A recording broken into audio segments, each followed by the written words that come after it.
एक बुजुर्ग से पूछा गया था, जंगल में थे वो, जंगल में पढ़ते थे तो मौलाना साहब पहुंचे, समझे, तो रास्ते में पहुंचे थे, तो पहुंचे रास्ते में से जब वो गुजर रहे थे, रात हुई, रात में जो रास्ता भटक गए थे या जंगल में पहुंचे थे, मुसाफिर थे। अब पहुंचने के बाद में उन्होंने देखा कहाँ पर रहेंगे, तो पता चला कि दूर झोपड़ी में एक झोपड़ी दिखाई दी, वहां पर पहुंचे, आवाज लगाई तो वो बुजुर्ग बाहर आए। बुजुर्ग बाहर आए और कहने लगे, हजरत इनकलाब उलमा से ही आता है, मगर बनना वैसा पड़ेगा, समझे। किफायत अली काफी बनोगे या फजल हक खैराबादी बनोगे, तब तुम्हें जो है वो वैसे लोग मैसर आए, समझे। खुसरो की तमन्ना करने वालों को निजामुद्दीन बनना पड़ेगा, समझे, और निजामुद्दीन पाने के लिए खुसरो बनना पड़ेगा, समझे। तो वो दो पहुंचे, पहुंचने के बाद में इशा का वक्त था, इशा के वक्त में नमाज की बात हुई। वो या झोपड़ी में जंगल में रहते थे, तो उन्होंने कहा कि आप इमामत कीजिए।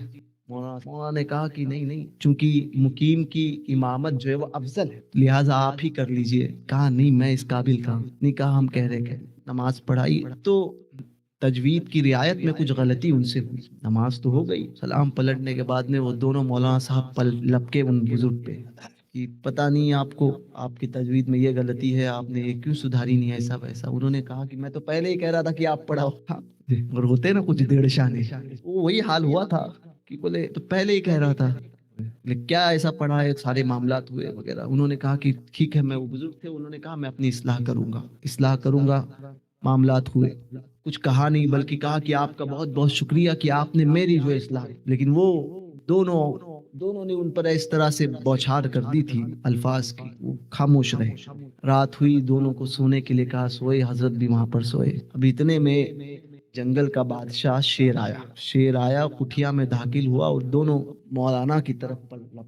अब जैसे ही उसने दहाड़ी लगाई तो ये इन्होंने, इनकी आंख खुली और देख कर फौरन पीछे भाग गए, दोनों के दोनों, और चिल्लाने लगे। वही मौत जब सामने आती है तो क्या। ये आवाज इनकी सुनकर साम पीछे वो कुठिया के कोने में जो अंदर की तरफ वो बुजुर्ग थे, दौड़ते हुए आए। आने के बाद में शेर के सामने आए, शेर का कान पकड़ा और कहते हैं कि मेरे खादिमों को तो, मेरे मेहमानों को परेशान करता है। बोले तुझे पता नहीं है मेरे मेहमान है। ये कह के एक तमाशा जो शेर के मुंह पे मारा। कल आप भी जाकर देख लीजिएगा, कहीं मिल जाए तो। यहाँ कुत्ते के मारने को, कुत्ते को मारने को लोग डरते हैं, तो शेर था।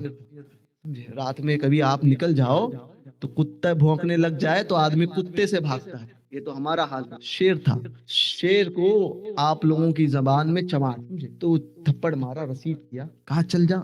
शेर अपनी दुम को दबाए, नीचे सर मुंडी रखे जो है खामोशी से। ये वाकया देखा, दोनों ने कहा कि बाबा बहुत पहुंचे हो, कदमों में गिर गए। कहा कि आप आराम कीजिए, सुबह में देखते। बुलाया, सुबह में जो उन लोगों ने कहा कि हुजूर हमसे गलती हुई, आपने ऐसा। तो उन्होंने जवाब दिया था, वो बुजुर्ग ने फरमाया कि मौलाना साहब, आपने जिंदगी भर अपने जाहिर को संवारने में लगा दी और मैंने अपनी जिंदगी अपने बातिन को संवारने में लगाई।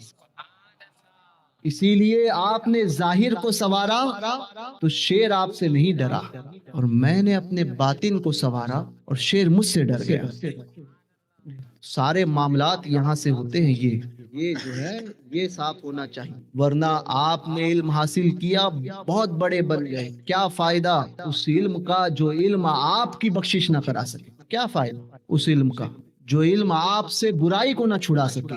क्या फायदा उस इल्म का जो इल्म आपके अंदर तकब्बुर पैदा करे। और क्या फायदा उस इल्म का जो इल्म ये बताए कि तू छोटा और मैं बड़ा। कोई फायदा नहीं। आपने, अगर अल्लाह ने हमको इल्म से नवाजा तो ये हमारा काम है कि दूसरों को हकीर ना समझें, बल्कि शुक्र अदा करें कि अल्लाह, मैं इस काबिल न था, तूने करम फरमाया, मुझे इल्म अता किया। हम, ये हमारी अंदर जो सोच हो गई है ना, और यही वजह है कि लोग कहते हैं कि हम पीछे क्यों हैं। समझे, पीछे होने की वजह यही है कि हमने हमारे दिलों में इतना बुग़्ज़ भर दिया है कि कोई किसी के अंदर खूबियां दिखती ही नहीं। हम सब में ऐब तलाश करते हैं, सब में ऐब तलाश करते हैं, ऐबों को देखते हैं कि फलां दिखता कैसा है, फलां चलता कैसा है, फलां ने बात कैसी की, फलां बैठा था कैसा। यही वजह है कि इसके बावजूद भी लोग कहते हैं कि फिर लोग आते हैं कि हमारे लिए दुआएं करें, परेशानियां नहीं जाती। मैंने कहा कि जिंदगी भर अपने पीठ के, दूसरों के पीठ के तिल देखता रहा, कभी ये भी कोशिश करता कि आईने में जाकर खुद के पीठ के तिल देखता। कभी ये भी तो कोशिश करो।